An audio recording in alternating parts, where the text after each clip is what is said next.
Good morning, guys. Mike Tabor, congratulations this morning. Tom, good morning. Stephen, good morning.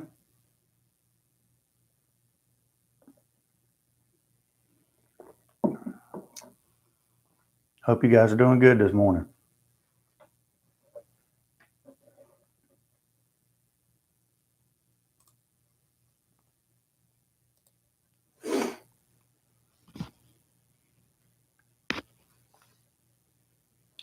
How's everybody's weekend been? Y'all let me know if the sound's working all right.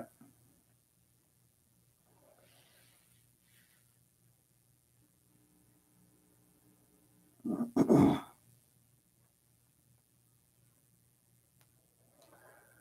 let it go for a few minutes, let some more folks get in, and then we'll get started.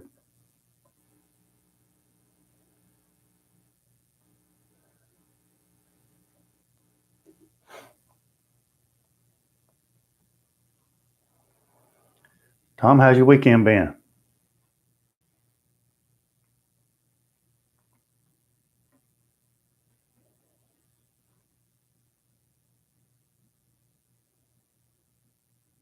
Wet. Well, ours yesterday, the wind was blowing 20 miles an hour yesterday. It was rough. It's supposed to be windy today as well.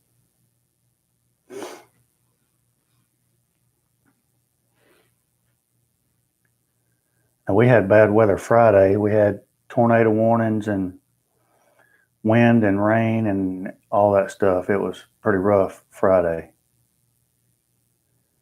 Gavin, good evening. Happy Easter to everybody. Absolutely.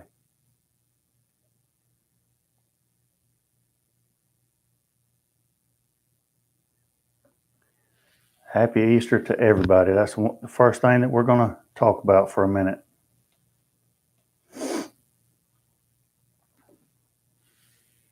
Not sure how many folks will show up this morning just because it's Easter, but I started not to even do one, but I thought we'll go ahead and do one. It may be a quick one, but I thought we would do one anyway and actually talk about Easter just a little bit.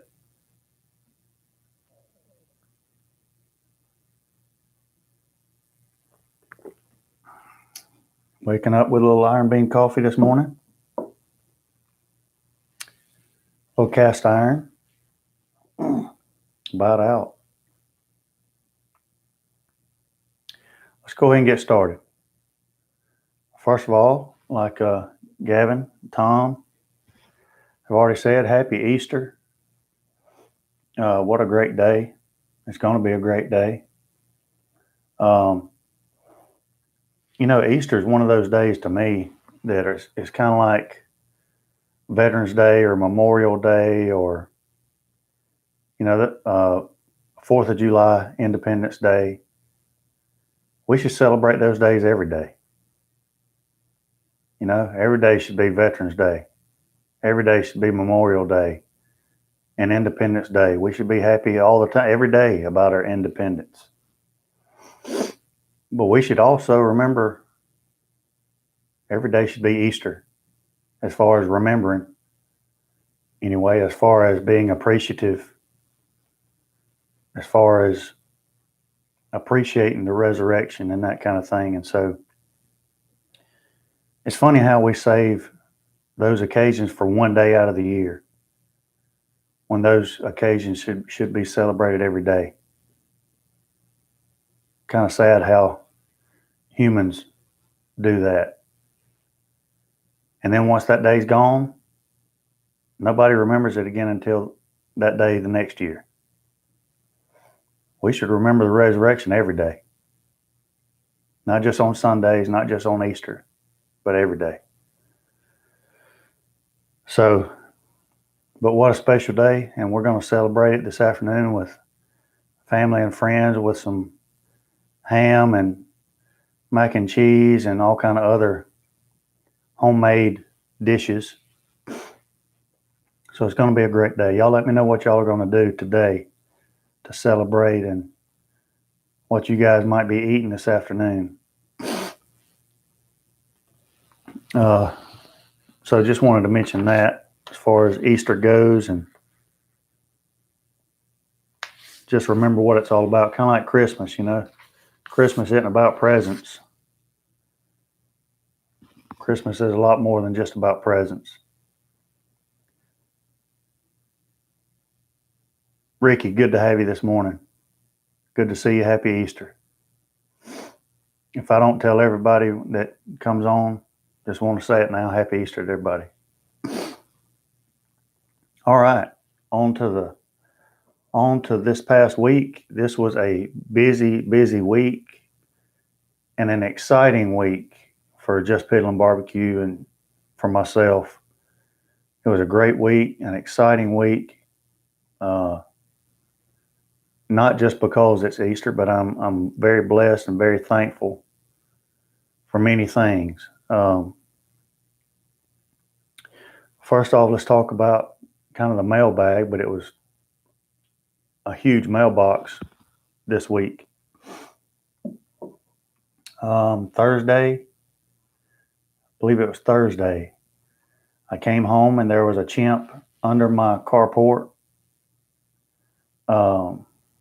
Stephen not cooking today, just planning on sitting on the couch, getting my boat out after a while for brunch on the lake with family and bass fishing. That sounds good.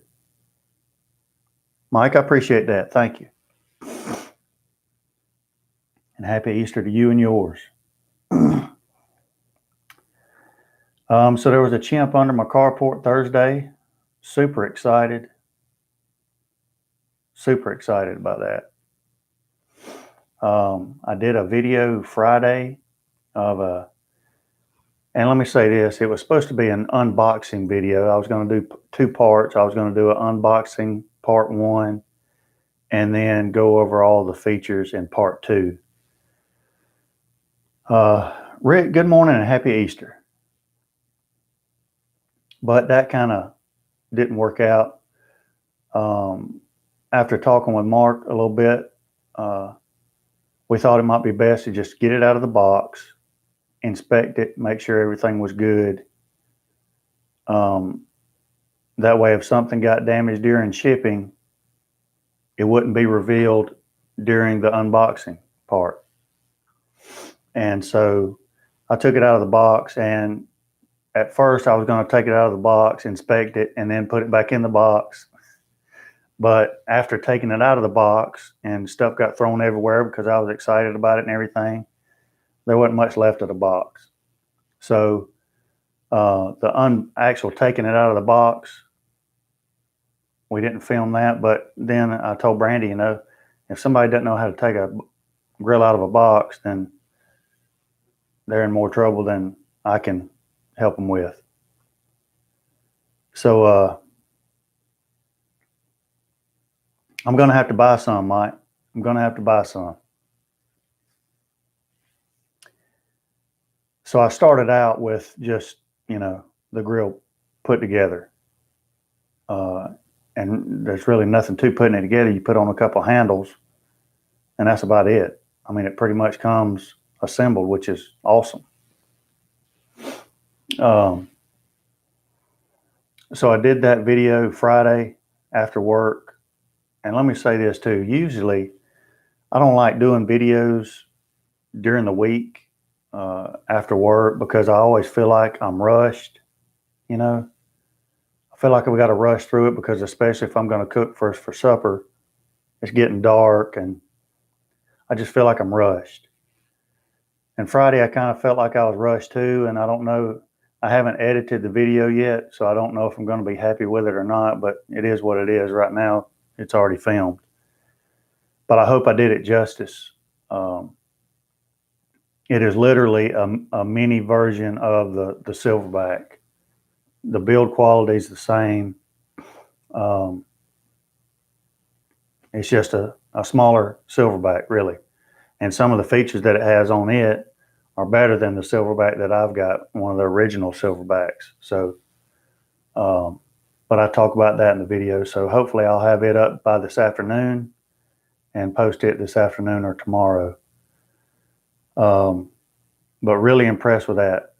I've used it since I did the video. I cooked some hamburger steaks and some stuffed mushrooms, and I used the PID version, and then halfway through the cook I switched over, and you can really tell the difference right off the bat. So that was pretty amazing. The controller works really well. The PID, I had it set at 250, and it hung at 245 for 30 straight minutes, and it never moved. Then as soon as I switched it from pro mode to pro mode, it went up to 265, back down to 245, 265. I'll be honest with you, I probably won't, unless I do some bread or a cake or something, or am planning on baking something, I'll probably never use the PID. I just like the swing. I like the more smoke. But it is cool that that option is available and that it works like it's supposed to work. So that was good to see. Just as they said it would. That's right. I mean, that was one of the things that I wanted to see. Is this going to work like it says? Are you going to be able to tell a difference really? And you can. You really can. So, for those folks that love PID, well, they're going to get it because it didn't change. It didn't change 5 degrees in a half hour, at least. So the legs, thank you for asking, Tom. The legs, again, and I show it in the video. I actually show opening up the legs and what it takes to take it from ground level and pop the legs up. So you'll be able to see it's easy. Brandy can do it. So great improvement on the legs. And I did some research before I did the video. I like, being prepared. And the Camp Chef Pursuit, I think it is. Let me look it up real quick. But the Camp Chef Pursuit, I believe, has legs similar to that. And you can really tell that, the Camp Chef Pursuit. You can really tell that Mark and those guys did their homework and looked at several different pellet smokers. And the Camp Chef Pursuit has very similar legs as far as how they open. Number one, they use the same system. And also that they come farther out than just vertical and horizontal. They come out at an angle just like the Chimp does. And so I think that was a great decision to take that setup, the similar setup from the Camp Chef Pursuit. So that works great. Big improvement over a grill like the Traeger Tailgater, for example. That's the only time I use the Rectech Bull is when I do night temp cooks. PID will not, to me, give the foods little to no smoke flavor. Yeah.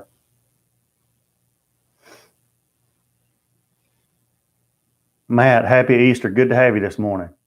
Good to see you. So yeah, Tom, the legs are great. They really are. I do have one suggestion that I'm going to talk with Mark about. Run it by him and see what he thinks about that. But other than that, I love it. The only thing that I thought was I really didn't care for that much was, and I'm very appreciative, by the way, but it's a review and I'm being honest. That grill is really impressive. The quality is really impressive. So you kind of set yourself up because if the grill is really impressive, every every accessory that you come out with has to be equally impressive, you know? And I thought the cover was a little lacking. In other words, I like the cover.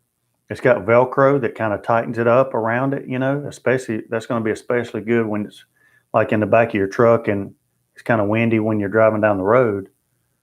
But just the feel of it, I thought um, the cover didn't really match the high level of quality that the grill does, you know. So for me, I probably wouldn't recommend the cover unless you just don't have a awning or a covering at your house to keep it under. Larry, good morning. Did you buy the chimp or did Mark donate it to the channel? Mark donated it to the channel.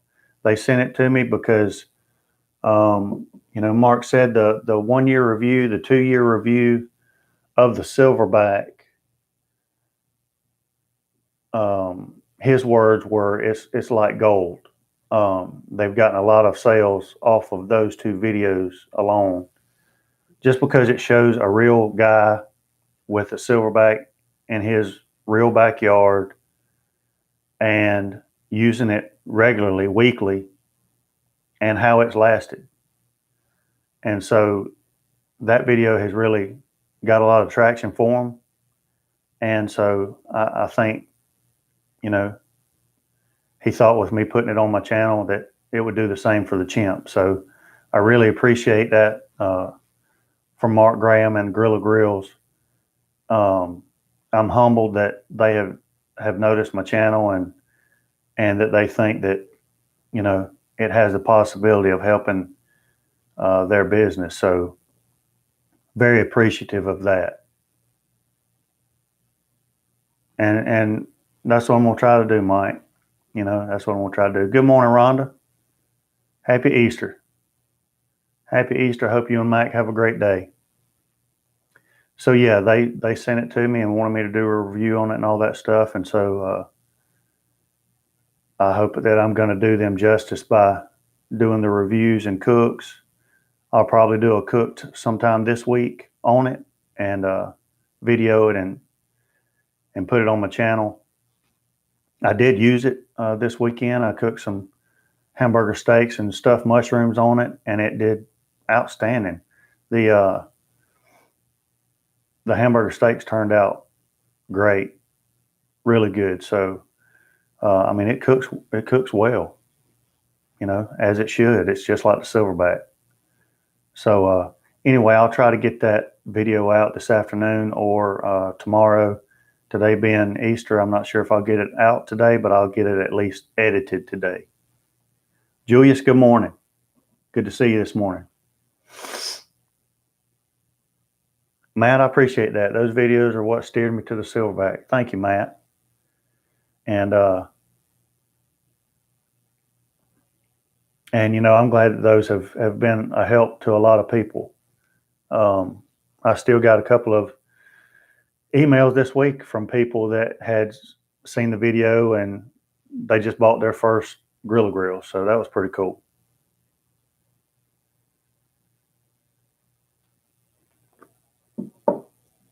Matt, that's what we're having. We're having some ham today. Hope yours turns out really well. I'm sure it will. It's racing season and the extra money goes to racing. Tom, I'm with you, man. I'm with you. I'm with you. I will say that if I had that before we went to Bristol, that's what we went to Bristol with us. Again, so easy to put together. Now I'll say this: how big of a butt could fit on it? I think 2 could. I believe 2 could fit on it. To be honest with you, Mike, 2 8-pounders, 2 8 or 9-pounders, I would think could fit on it. I believe. I'll try to do that video. Matter of fact. Good morning, John. Good to see you. Happy Easter, John. So I may try to do that. I may try to put 2 butts on there and see how it does. Now it'll be a full grill, but it is, and that's what I was going to say, Mike, is uh, the only, and I talked about it in the video, I'm not going to say it's a drawback. For some people, it will be a drawback. For some people, they'll look at it like I'm looking at it. That's the heaviest tailgater that I could find. I looked at the Green Mountain Grill tailgater, I forget what they call it. Davy Crockett, I think, or Daniel Boone, or one of those guys. I looked at the Green Mountain Grill tailgater. I looked at the Camp Chef Pursuit. I looked at the Traeger Tailgater and the Rectech Trailblazer, I think. But and the Chimp. And out of all of those, the Chimp is by far the heaviest. But it's by far, I think, it's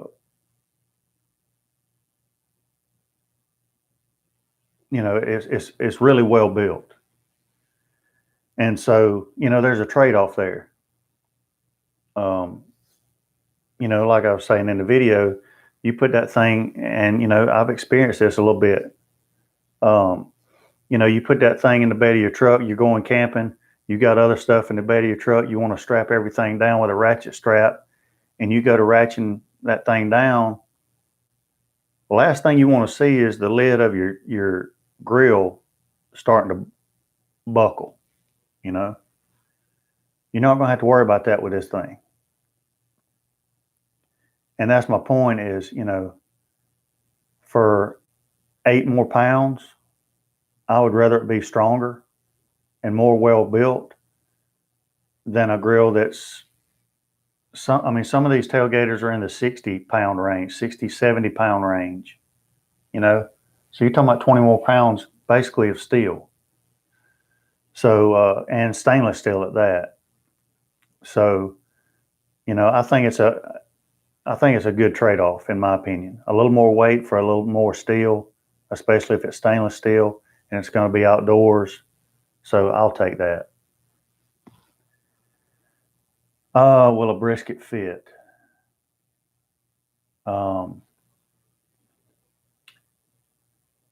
It may. That's one thing I need to do. I tell you what, let me look on here real quick, because that's one thing I didn't do is kind of go over the dimensions. I'll look up the dimensions real quick just to see what the dimensions are. How long it is, I guess, is the biggest thing. If the length is going to fit it. I know the width will be fine.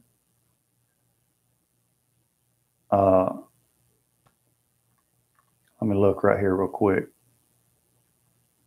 See if I can get some dimensions. So it's 37 inches. Is that right? No, here we go. The main cooking area is 22 by 15 and a half. So 22.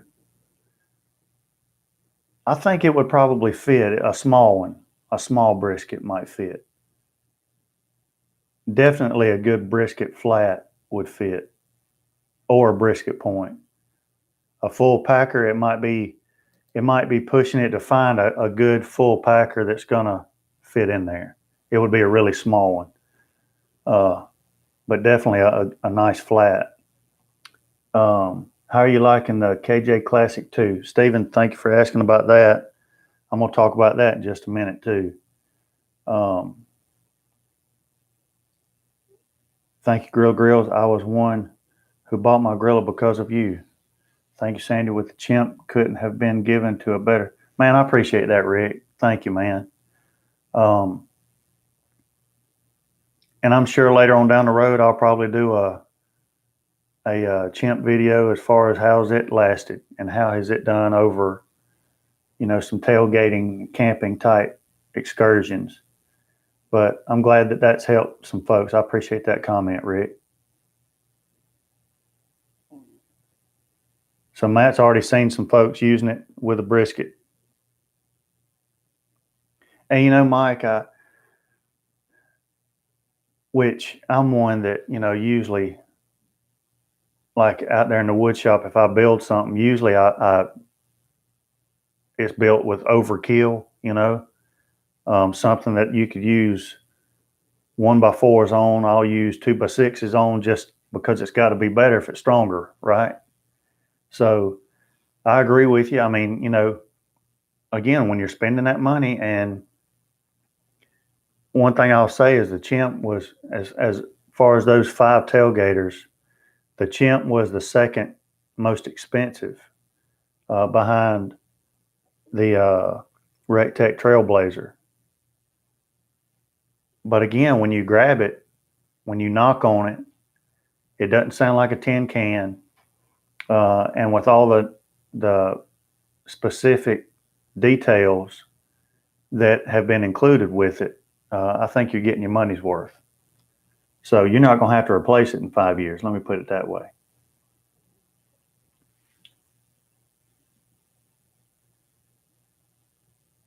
Austin, good morning. Happy Easter. Elvin, good morning. Happy Easter. Can't wait to see this Chimp video. I'm going to try to get it out today or tomorrow, Elvin. I've still got to edit it. But I hope I did it justice. I did it Friday, and I should have waited till Saturday. But yesterday I had something else going on. I'll talk about that in a minute too. So I knew I had to do it Friday.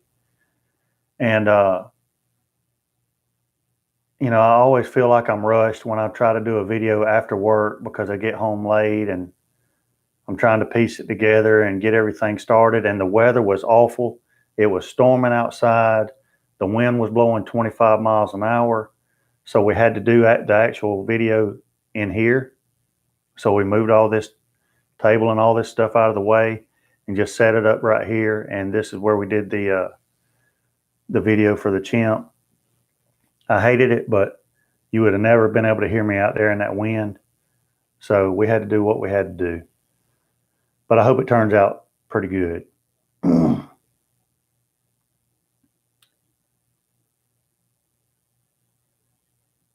Now, and Stephen says, yeah, 2 people to lift, no doubt. Plus, I'm only 120 pounds. Stephen, you'll definitely have to have 2 people to lift.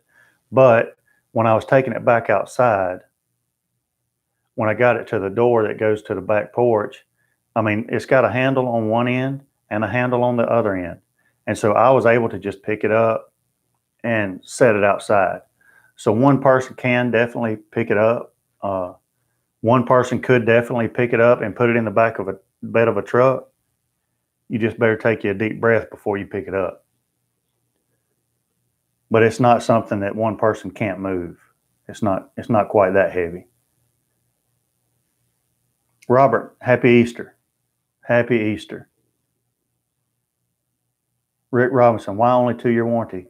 I'm not sure, Ricky. I haven't asked them that.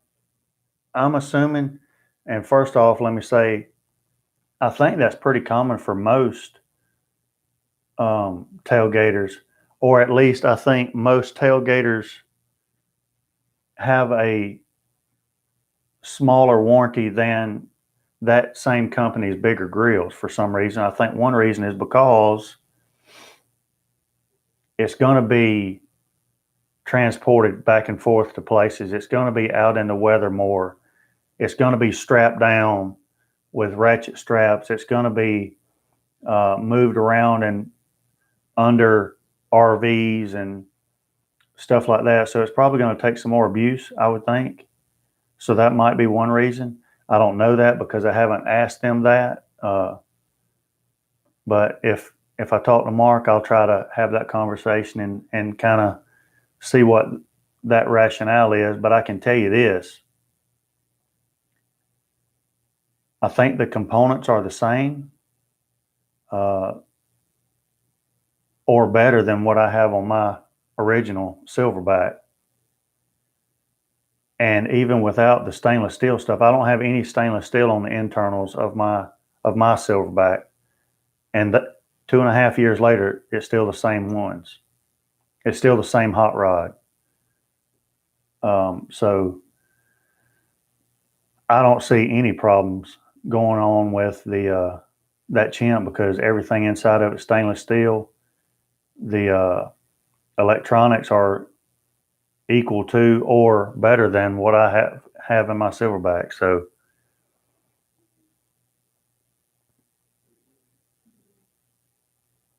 it's got a lot of stainless steel. That's true. I mean, it really does.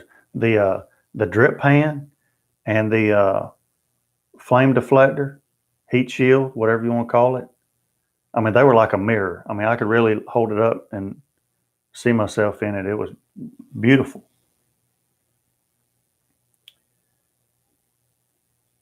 Ricky, due to the portability and being moved around a lot is what Mark has said on their page. So that's kind of what I figured. You know, it's going to take a lot more abuse.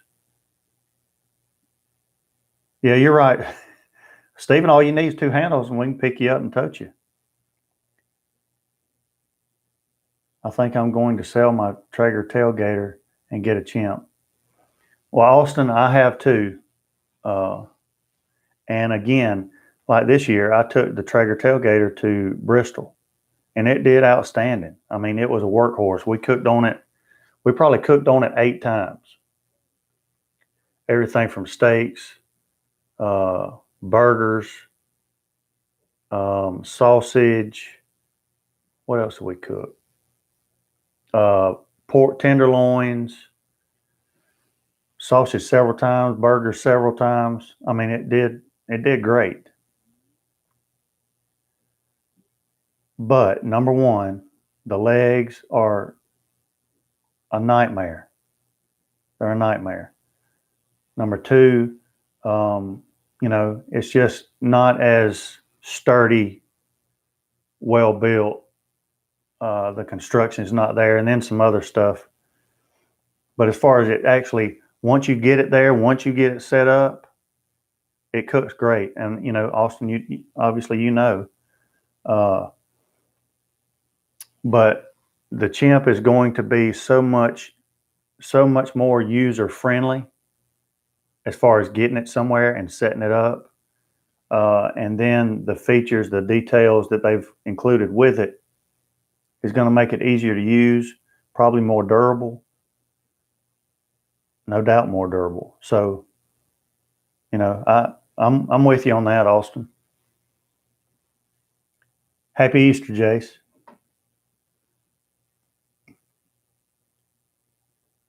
I love mine, but I just keep it at home.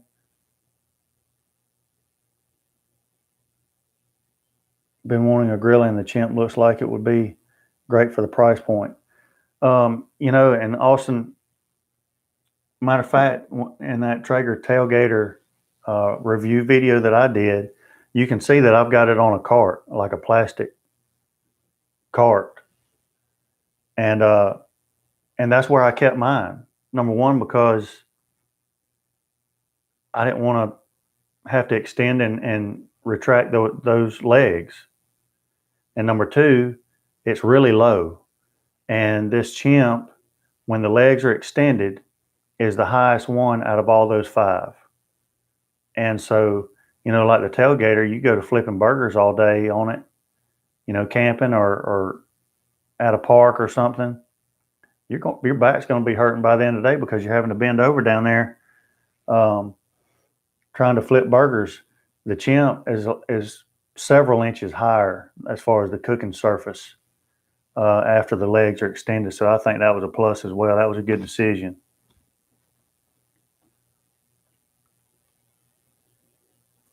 All right, so that's the chimp. Again, very appreciative from Grilla Grills. And I hope I do it justice by doing the videos on it. Well, Ricky, and I did notice that I didn't use a lot of pellets the other night when I was cooking the hamburger steaks on it for the first cook. But also, and Austin, this is another thing that I really appreciated was the 15-pound hopper versus that Tailgater's 8-pound hopper. I'm always paranoid when I take the Traeger Tailgater because I'm used to cooking on a 20-pound hopper that I don't ever have to even check. But with that 8-pound hopper, it doesn't take a whole lot, and you've already used half of that hopper. So with the 15-pound hopper, it's closer to what I'm used to cooking on, and so I'm a lot less likely to run out of pellets during the middle of a cook.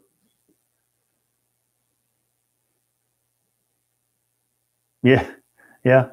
Cook from your chair. 6'7". Wow, Mike, I didn't realize you were that tall. Dadgum giant. Big Mike.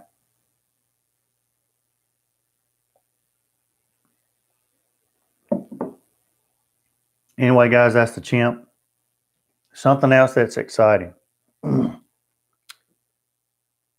Yesterday. Was it yesterday? Yeah, yesterday. My brother shows up, and well, he contacted me. We kind of talked about this maybe Wednesday. But anyway, we had talked back and forth, and the opportunity came up this week for me to trade somebody. I've always wanted a ceramic cooker, and I really didn't want a big green egg. I don't know. It's just something about that company. I just don't really want a big green egg. I don't really like that color green either. But I would have liked a Kong. I would have liked a Kamado Joe. Well, the opportunity came around this week where a guy with a Kamado Joe who had only cooked on it twice, or it had only been cooked on twice, didn't want it. He wanted to sell it, but he wanted to get a Traeger Timberline. I have a Traeger Timberline, but with that Traeger Timberline, that was going to be 5 pellet grills. Nobody needs 5 pellet grills. I don't need 5 pellet grills. And so me and Harley talked about it, and we decided it would be a pretty good trade. So, excuse me. So we decided to do it. Harley went and looked at it. It was up in North Georgia. Took pictures of it, sent it to me. We talked about it for a minute, and yeah, let's do it. So yesterday, Harley showed up with the Kamado Joe Classic 2.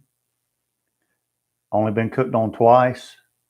And then we loaded up the Traeger Tailgater, and he's going to take it back to that guy sometime this week. So Harley, number one, I appreciate you doing that. Awesome. And number two, that Kamado Joe, I mean, it looks virtually brand new.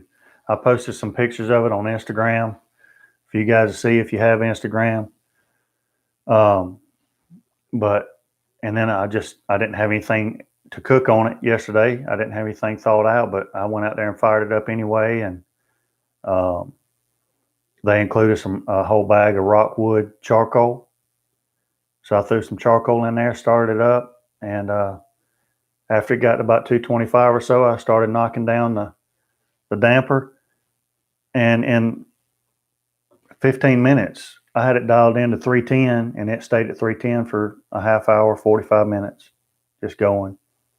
And then I shut it down because I didn't want to waste the charcoal. But man, really nice, and that's going to be a blast to cook with. So I'm really excited about that. That thing looks good on my back porch. It's going to be beautiful. It's going to make some nice videos. I hope to share that with you guys pretty soon. And again, very thankful that opportunity came around.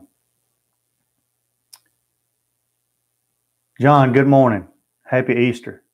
Happy Easter to you and your family. I think the new Alpha controller uses less pellets all around. And it may, Tom, because especially if you're using the PID, you may see that because it's not going to be dumping more in there to create that swing back and forth. So if you're using the PID mode, it may very well use less pellets. That's a good point. When is the offset smoker going to grace it? I wish I had an offset.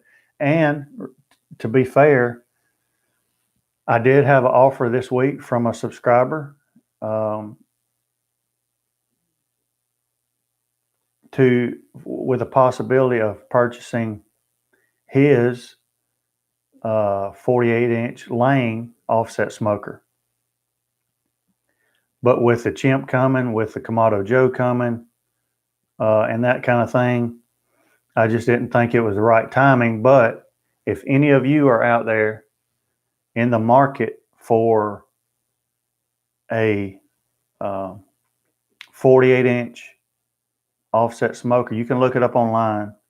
A Lang 48-inch patio offset smoker. It's a reverse flow smoker. Look it up online, see what you think about it, and if you that's something you might be interested in, contact me and I'll give you that guy's info and y'all can see if y'all can work out something.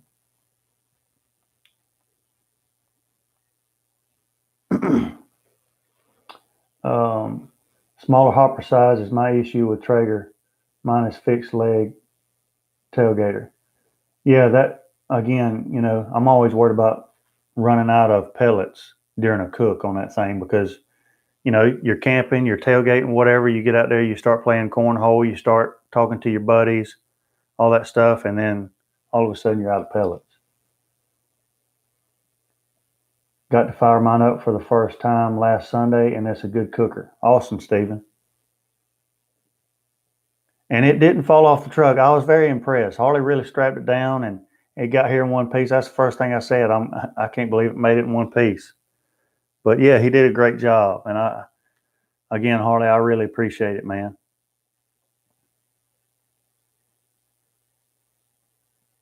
Yeah. Now, whether the Timberline makes it there or not, I don't have anything to do with that.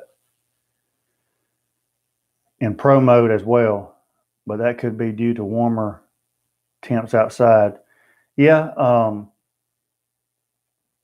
And it may just be due to the size of the barrel more than anything, I would think, Tom, because I've noticed on even the Traeger Tailgater, it's really quick to get up to temp just because of the smaller barrel. And really, you got to think, same controller, same components, fan, auger motor, that kind of stuff, but a smaller barrel. It's kind of like putting a very large motor in a really small car. It's going to go faster. And so I would think just because of the smaller barrel that it's going to heat up faster and take less pellets to keep that temp in there, I would think. So again, that was the Kamado Joe Classic 2. And I know they just come out with the Classic 3, and that one looks really cool. I was impressed with the Classic 2 Kamado because, first of all, I like that divide and conquer cooking system where the grates are in half and you can lower one or the other in several different cooking levels. And you've also got that accessory rack that it comes with. You can put a wok in there or a lot of different setups that it has for it. Pizza stones and that kind of stuff. So really impressed with it. Really impressed with it. So I'm excited to start using that thing.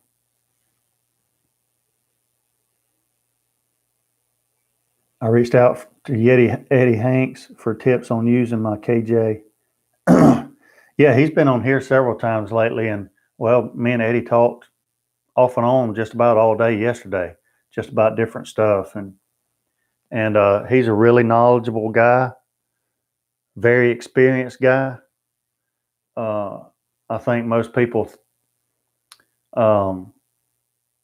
just associate him pretty much with the Kong, but let me just say he's very experienced over a vast number of different cookers and styles. So I admire Eddie and his knowledge of cooking and barbecue.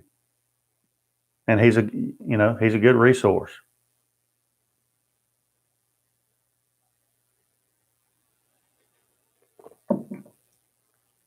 and a great photographer as well. Some of the photos that he takes, the lighting is perfect. You know, the colors that he puts into the shots and the food. I mean, it's really great. If you you know, you need to start paying attention to his photos and stuff. They're beautiful photos. So the other exciting thing that I had happen this week, which was kind of crazy, and it was cool, kind of weird, um, humbling, but I enjoyed it. And this was yesterday as well. Right after Harley left from dropping off the Kamado, my daughter shows up with a friend of hers from college. Georgia Southern University is just 20 miles up the road. My daughter attends Georgia Southern University, and she just got the job of editor of Georgia Southern University's newspaper. So very proud of her for that. But one of her, I think it was journalism majors, multimedia majors, something like that, had to do I guess it was like a video portfolio type thing. I don't think that's what she called it, but I'm going to call it that. But basically, she had to film somebody. She had to film having a Q&A with them, like asking them questions and stuff, and then have like a couple of minutes of just B-roll footage of them doing whatever it is that they do. Well, she asked my daughter Sarah if she could video and interview me. And I thought, yeah, if she wants to do that, I guess she can, you know. That'd be pretty cool, I guess. So they showed up yesterday, and so we did a little interview, which was, I mean, it was pretty fun. And then we went outside, and I mean, I grilled some pork chops and some chicken breasts and some asparagus, and just kind of did it like I was doing a video. And she filmed that and filmed the food cooking and all that stuff. So, and then they ate the food, and it turned out really good. So it was kind of fun. It's kind of fun to do that. And you know, she asked me a lot about how my YouTube channel started and where the name came from and all that stuff. So it was kind of fun to talk about that kind of stuff. And Mark Summers, good morning and happy Easter. So I mean, that was fun. And you know, not many people know, but I did my first video in, I think, December of 2016. But like 2014, 2015, 2014, I didn't even really know YouTube existed. I didn't watch videos. And when I started watching videos on YouTube, I was watching woodworking videos, which is how I found Fetty on Redneck DIY. And then one day but I'd always liked cooking. So I was cooking the whole time I'm watching woodworking videos. I had no idea that there was cooking videos on YouTube. And then I ran across one and then started looking, and all of a sudden I found, you know, Smoky Ribs and T. Roy Cooks and all those guys. And after a while I thought, man, I can do that. I could do that. But when I decided I was going to do a channel, I told Brandy I'm going to do a channel. And she was like, yeah, whatever. All right, go ahead. So I got on Amazon and ordered me a microphone and a tripod. Ordered me a tripod for an iPhone 4 because that's what I had at the time, an iPhone 4. So I ordered a cheap tripod. I put it on my tripod and go out in the backyard and sit down. And I'm going to do an intro to my channel. First thing I was going to do. And I sat down and started talking, and I'm looking at a cell phone in my backyard. Nobody else is out there. And I'm talking, and it just felt stupid. Now, what am I doing? I'm out here talking in my backyard to myself. to a cell phone. So I went and put it up. I didn't get it back out for a couple months. Then I thought, all right, I'll try it again. So I went out there, and 2 minutes later, I'm putting it back up. This is stupid. So I reached out to Russ, I think, and you know, did you feel weird talking to your camera? And he said, yeah, at first, but you'll get over it. So I finally got over that, and then after I actually made a video, I couldn't stand to hear myself talk because I sounded like some kind of hillbilly from, you know, the hills. And I told Brandy, I said, do I really sound like that? Something's wrong with this thing because I don't sound like that. She said, yeah, you do. So I got over that. So now it's no big deal. But it took me, it probably, after trying for 6 months to make a video, I finally made one and just posted it. And it got a lot easier after that.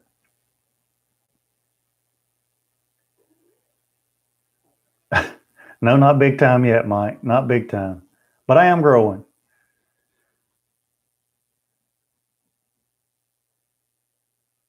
I hope everyone has a great day.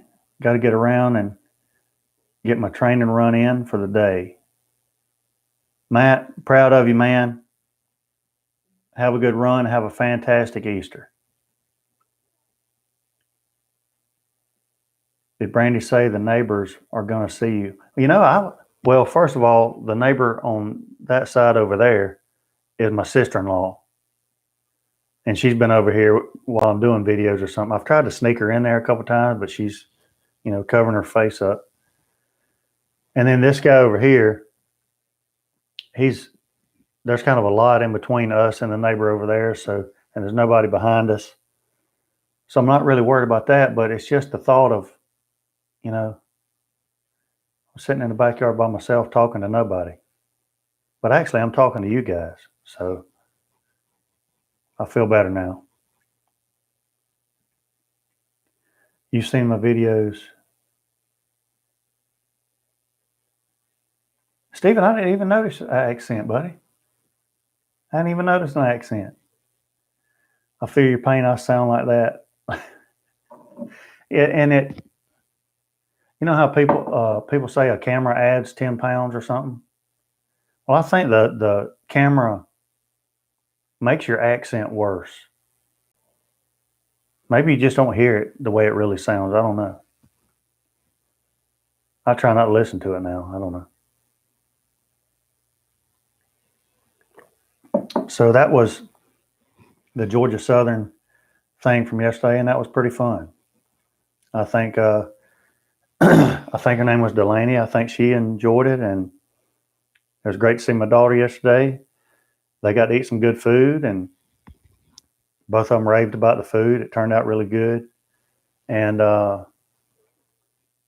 me say this too, and I've said it before, but every time I have them,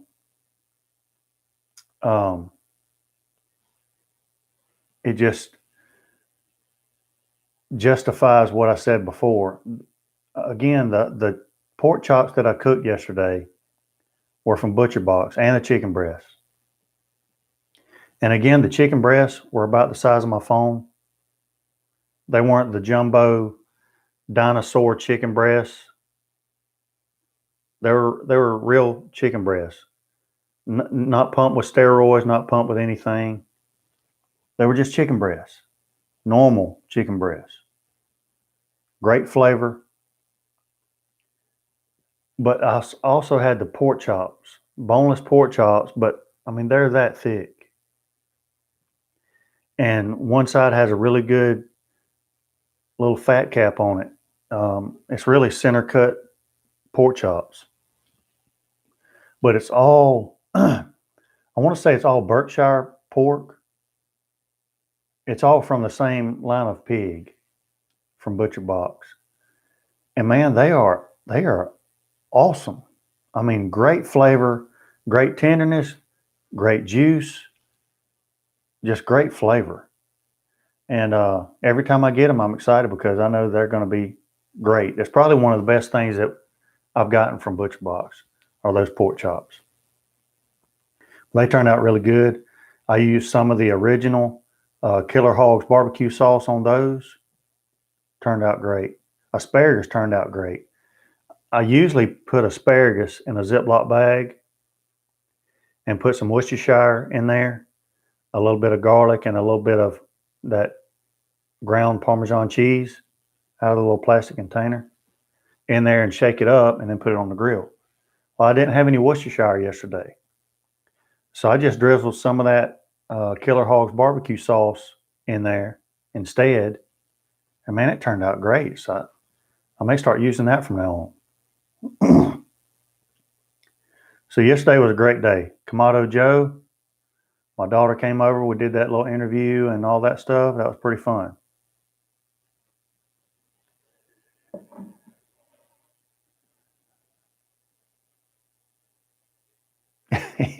Mike, I already knew. Man. Hey, the cat's out of the bag. So we cooked the chops, we cooked the chicken, we cooked the asparagus yesterday. All that stuff turned out good. And today I don't have to cook because we're going over to my mother and father-in-law's house, and they're cooking. Brandy's cooking today. I'm going to sit back and chill. So that'll be fun. And edit the video.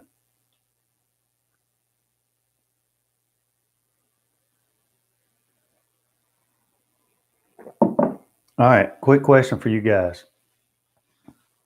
All you guys that have charcoal grills, Kamado grills, which, I've got the Weber kettle and I've got the pit barrel cooker. But obviously for the pit barrel cooker, I still use the old Kingsford Blue.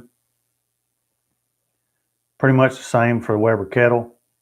But obviously for the Kamado Joe, I want to use lump. What's your guys' favorite lump charcoal? I want y'all to weigh in on that. Let me know what y'all's favorite lump charcoal is. Now, he sent me the Rockwood lump, and I love that Rockwood lump. And it's available on the Grilla Grill website. But, y'all tell me what kind of lump y'all like to use.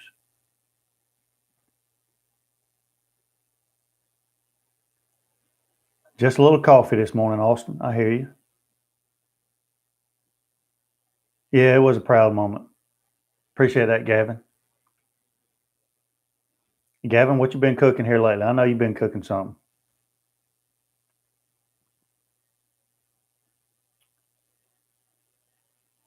Royal Oak. I like Royal Oak. And Royal Oak is probably the most readily available to me in my area as far as lump goes. I can get that at my local dollar store. Little cast iron. Cheers, Eddie. Me too, brother. And happy Easter.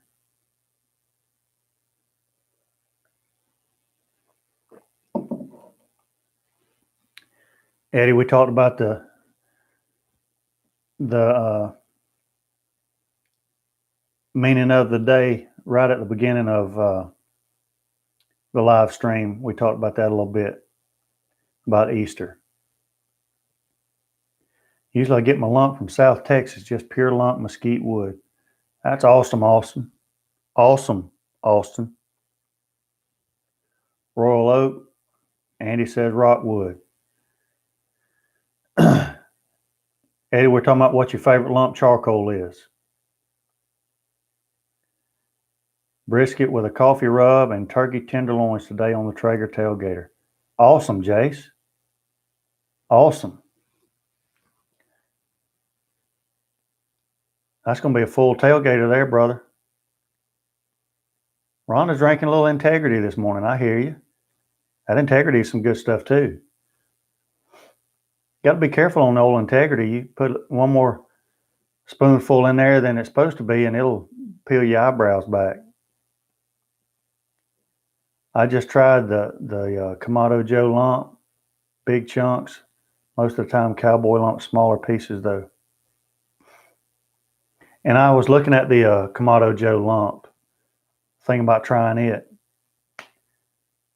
And, you know, I've talked about this before. Yes, sir, he is. He is alive. And Eddie, what I was saying in the beginning of it is, you know, Easter's kind of like, I see Easter the same way I see, you know, Veterans Day or Memorial Day or Independence Day, Christmas. It seems like those days we celebrate them for one day and then we put them aside and forget about them until that day the next year. You know, Veterans Day, everybody's going around saying Happy Veterans Day, Happy Veterans Day. And then the next day, nobody's a veteran anymore. And although he you know, he rose on this day, we should be thankful for that every day. It's funny how we just title something as this is this day, and for a lot of people, that's the only day it gets celebrated.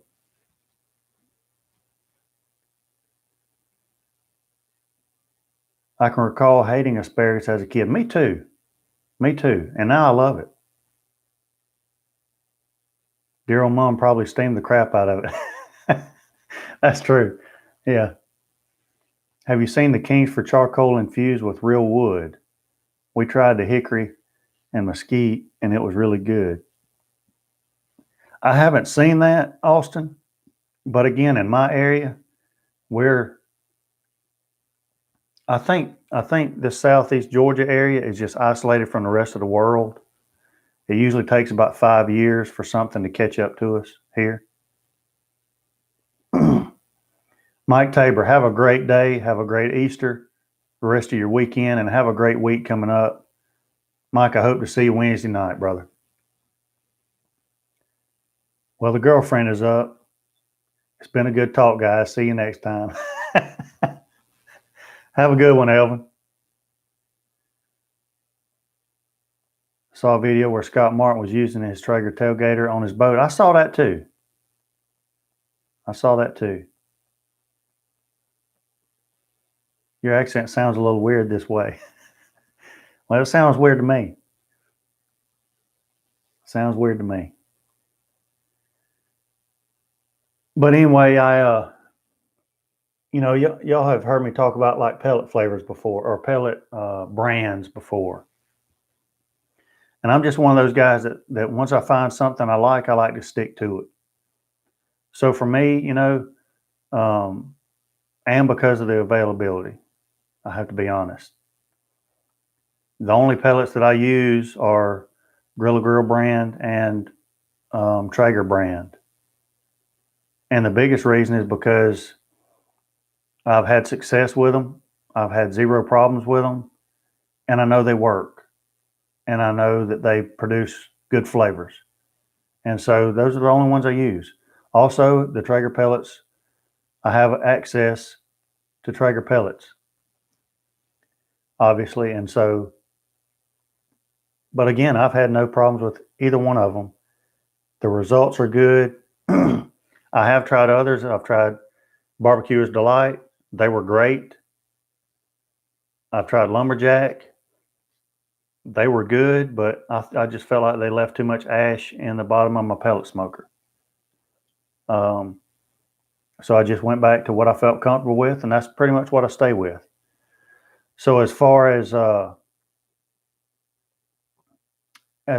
charcoal goes, I want to find a brand, and I'm probably just going to stick with it, you know. So we'll see what I end up with. Right now it's Rockwood because I got a whole bag of it.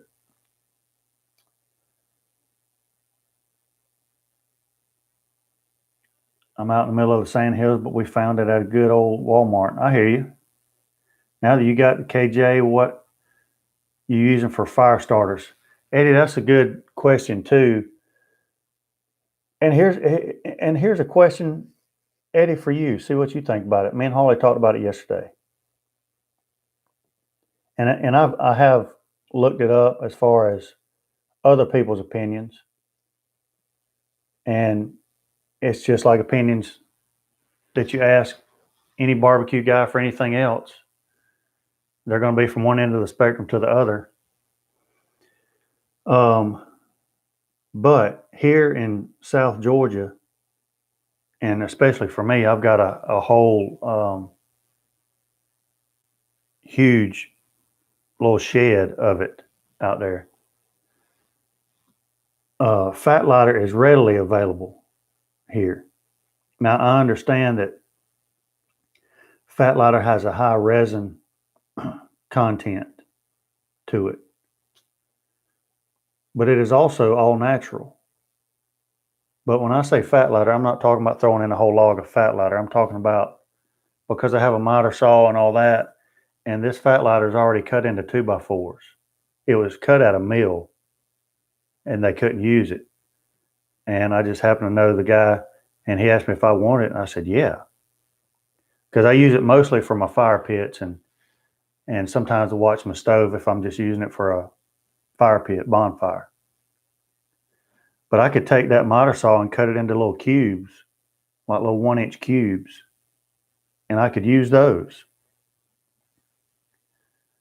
The issue is it going to leave a sooty residue in my Kamado? Or should I use something like the little woolly tumbleweed type cubes? Or what do you use? Or I could just use my chimney, you know? What are y'all's thoughts on that?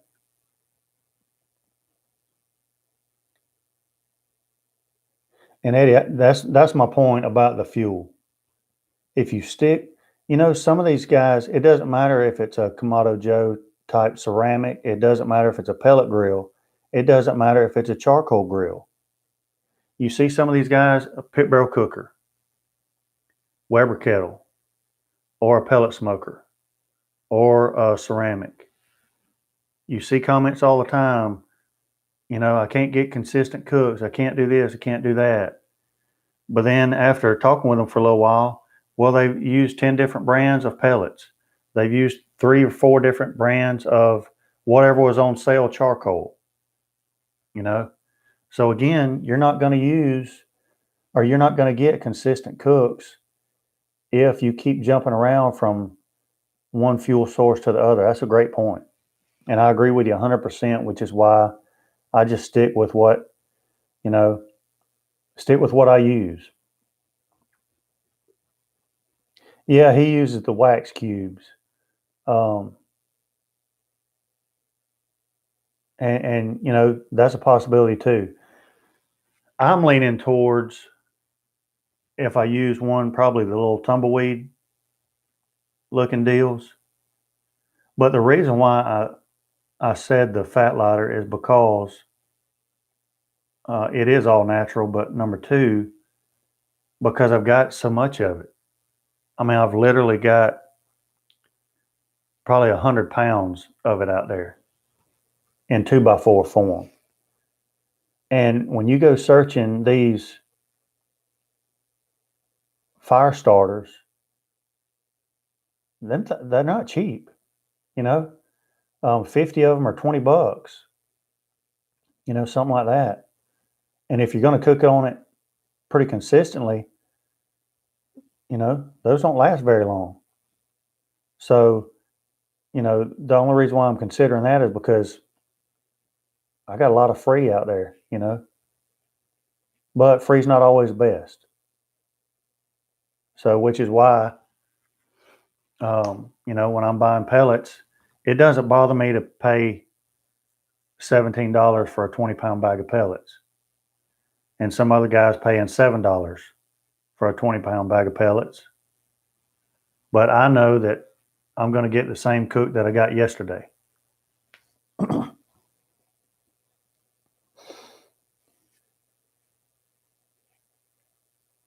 Plumber's torch for lump, wax cubes, and chimney for briquettes. And I do have a plumber's torch. And I have seen those little starters, the little long starters. Looks like a big hair dryer, I don't know which they work. I mean, I've seen them work. I just don't know if I want to do that. I'd rather have a starter.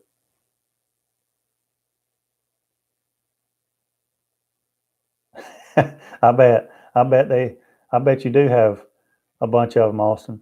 That's pretty good. Juan, good morning. Good to have you this morning.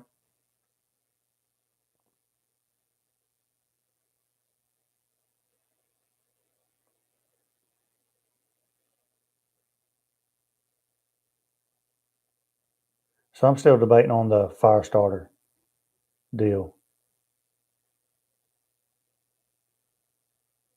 I'll figure it out. I'll let you know what I come up with, what I decide on. I do like that rockwood charcoal though so far. Firebrand charcoal lump. Very limited here in Darwin. Firebrand.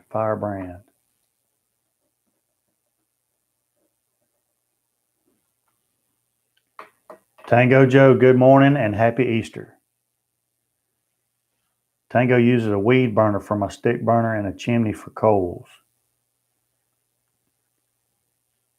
If you cut them small enough, and that's the way I look at it, Eddie. Some guy was saying that it's going to leave a pine taste on your food. Well, yeah, if you light the fat lighter and then immediately put your food over it, it probably will. But that's not what you do when you start a fire.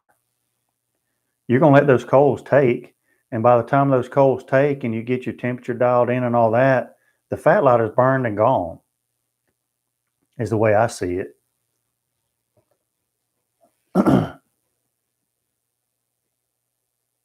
That was my thinking too.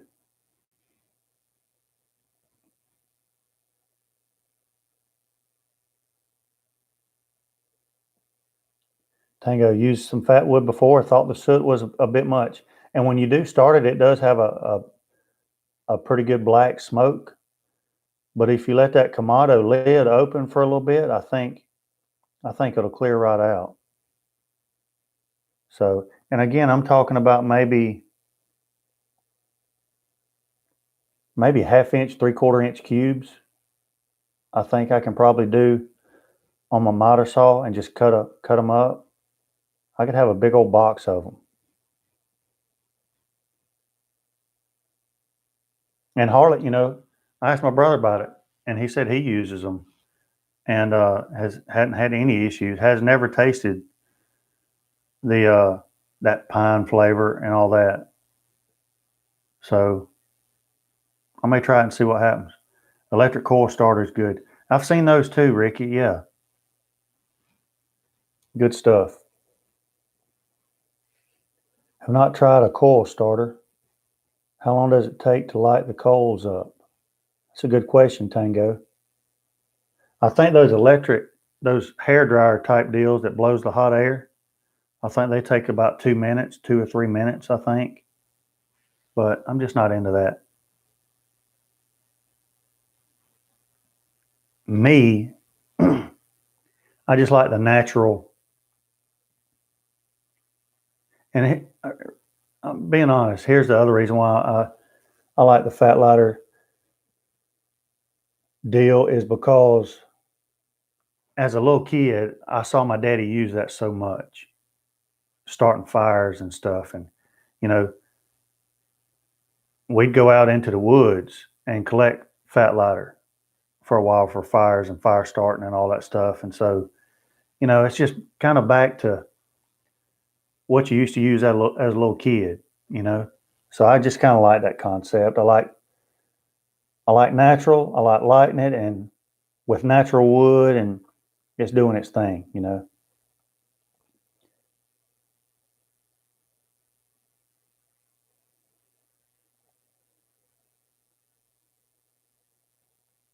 If it's not right, then we shouldn't burn it at all. I agree with you 100%. 100%. Man, people get so bent out of shape about stuff like that. And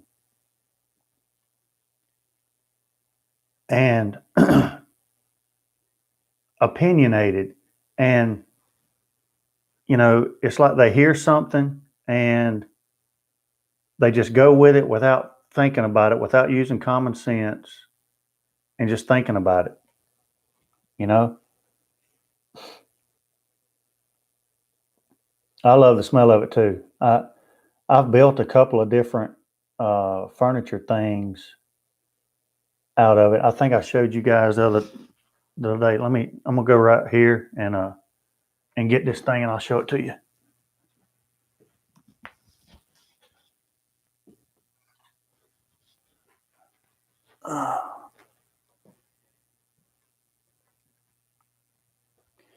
Sorry about that. But this baseball display that I built, if y'all can see it, this thing's super heavy, and it's heavy because it's full of pine resin. All this is fat lighter. This is 100% fat lighter, and I made this out of those rough 2x4s that were cut, and I milled them down. The whole outside of them was just covered in black. It felt almost like asphalt, hard resin. So I had to run it through my table saws and trim that off and mill everything down, and cutting this stuff in my little wood shop. My little wood shop's probably half the size of this little room. But when I'm cutting this stuff, it smells like somebody has poured 50 gallons of pine sol in there. I mean, it's so strong. And I come in the house, and then the whole house smells like pine sol. That's what it smells like, pine sol. But I love that smell. And this thing will probably last 100 years. But I just thought it was a cool baseball display. And but again, this thing is super heavy. Well, I forgot about this. The backing that I used for this was the trimmings from the fat lighter. So this is what those 2x4s look like before I trimmed them off. And so this stuff is just that resin buildup. And I mean, you can still smell it. I mean, it's pure fat lighter. But really proud of this. But man, you talking about hard on your saw blades. I mean, it gums them up, and that resin sticks to them and everything. But really proud of these. I've made a couple of these for a couple of friends of mine. Their sons were playing baseball and stuff, and so I've made a few of them.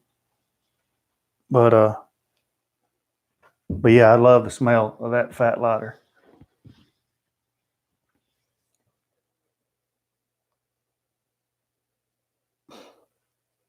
Do they sell B&B pellets in Australia? That's a good question. And I thought I've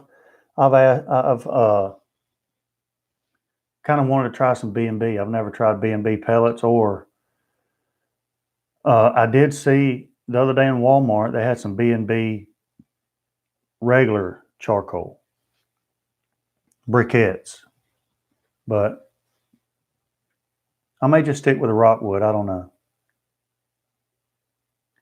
If I run into some B&B lump, I would like to try it, but I haven't seen any around here yet. So George Brett, I bet George Brett likes the smell of fat lighter. That's good stuff. I'll never forget that.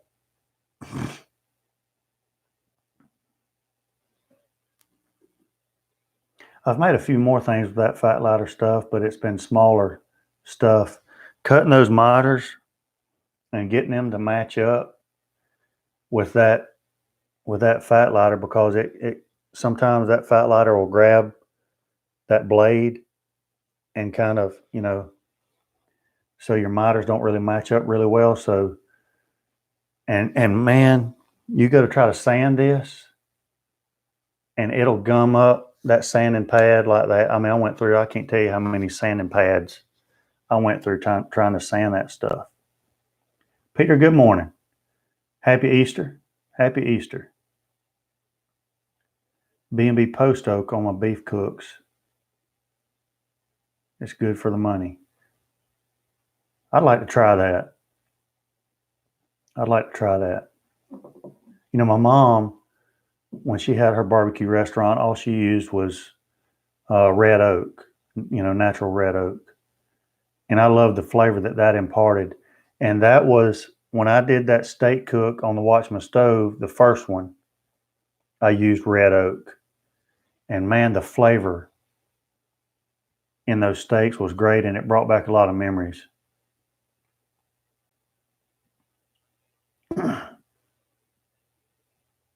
Haven't seen them in Aussie. Maybe available in Melbourne or Sydney, but not here in Darwin. Cost to freight them to Darwin would be, yeah, I bet it would be.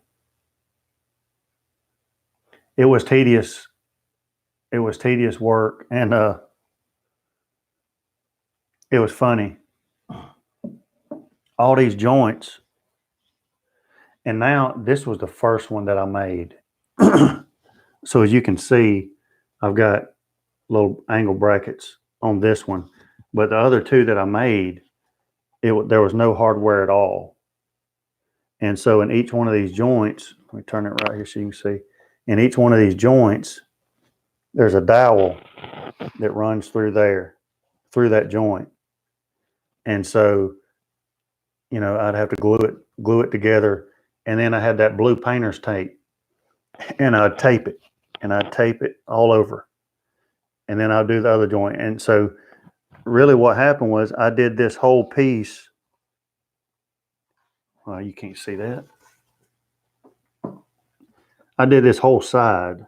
So in other words, this whole side, and I taped that whole thing up.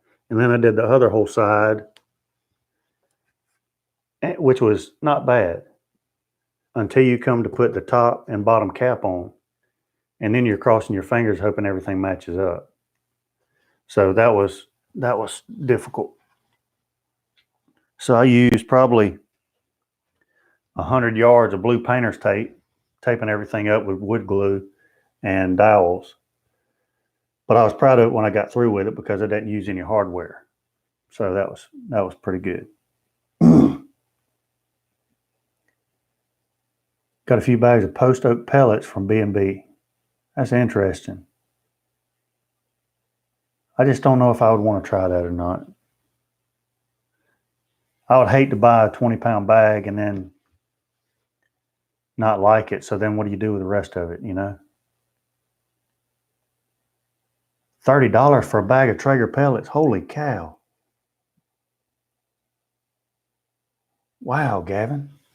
I need to talk to Harley about that and see if he can help you out with that. Wow.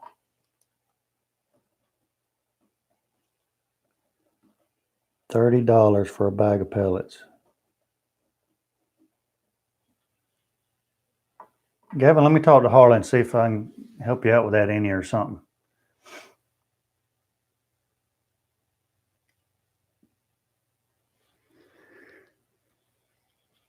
Oh, excuse me. No cussing, making crosses. Ricky, I'm not sure that I can, I'm neither going to confirm nor deny that, Ricky.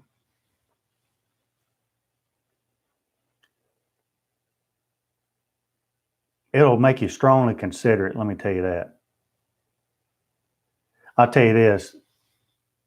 There were times when I just had to put it down and walk away. If the miters don't match and I'm trying to get them glued together and they're still not matching, I just put it down, walk away, come back tomorrow and try it again. And I don't know why, but when I do wood projects, if I just go out there and start doing it, it's like I've got in my mind what I want the end product to be. So I try to rush to get there because I want to see it finished. But in rushing to get there, I always make mistakes and it never comes together right. It's frustrating, you know. I have hit a few things with a hammer in there. But for some reason, I can't explain it. But if I get me a Chew Red Man for some reason, it just calms me down. It slows me down. I think about things. I can put a piece together, and then I can get me a little spitball and, look at it a minute, think about it, do the next piece. And for some reason, it all comes together better. And I don't get frustrated with it as much. Instead of getting frustrated and, all that, I just stay calm, figure out a way to fix it, and everything comes out better. I don't know why. And I don't chew any other time. But so that little pouch, it might last me 6 months, but it stays in my wood shop. Go out there, now I know, go ahead and get a little chew, and everything calms down, slows down, and my wood projects seem to come a lot easier. Do you have a Craig jig? I know it's cheating to some, but it works well. I do have a Craig jig. Stephen, have a great day. Have a great Sunday. I do have a Craig jig, and I don't think it's cheating. I've talked about this before. And there's a lot of people that call pellet grills cheating. It is what it is. But like I've said before, if somebody's getting into woodworking, when you first get into woodworking, you don't know how to do dovetail joints. You don't know how to do mortise and tenon joints, or maybe even dowels, or whatever the case may be. But if you can still get into woodworking and start building tables, for example, side tables or whatever, using Craig jigs. I use Craig jigs. And you're a woodworker, say a seasoned woodworker. You might be Bob Vila. Why would you discourage somebody that's trying to get into a craft? So encourage them. And then as they get along in their craft, they may start getting away from the Craig jig and start learning how to do more advanced, more traditional type joinery. That's the same way I feel about barbecue. People trying to start getting into barbecue, and they try to post a picture on social media. Hey, look what I just did on my first cook. And 90% of the comments are bashing them about what they did wrong. Everybody forgets their first cook, and everything that they did wrong. So I use Craig jigs for a lot of my projects. And most of the time when I use the Craig jigs, they're hidden so you don't see them. And I would rather use those with the screws on the inside where they're unseen, rather than just joining two of them together, butt jointing them and screwing them in where you see the screws from the outside. I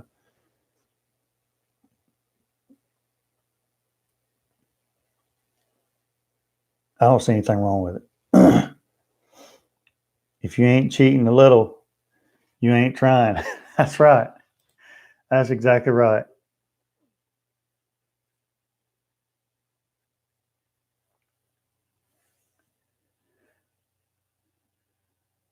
And you're completely right, Larry. And even now, even if people do, there's people that have YouTube channels now, and they'll do a fake dovetail joint. They do it to where it looks like it was a dovetail joint when it's really not. I'd rather just use a Craig jig. I think that's cheating more than just using a Craig jig. Now, I think, if you do use a Craig jig, I wouldn't call it fine furniture, like a traditional craftsman woodworker would do. If you're going to sell something like that, obviously that one would be worth a lot more than this one, I would think. But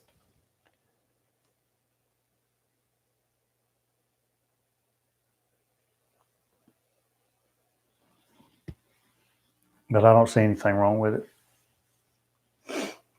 All right, guys. Well, it is 8:30 here in the eastern part of the United States, and I'm going to go and start editing the chimp video review. I may get it up today, but it may be tomorrow. But I hope everybody has a great Easter.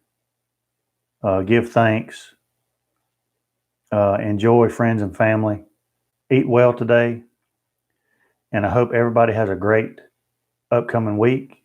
I hope to see all of you Wednesday night at 8 p.m. Before you go, if you'll give me a thumbs up, I'd certainly appreciate that, guys. Thank you. It's been great having you. And until next time, guys, I will be piddling. See you next time on Wednesday, 8 p.m.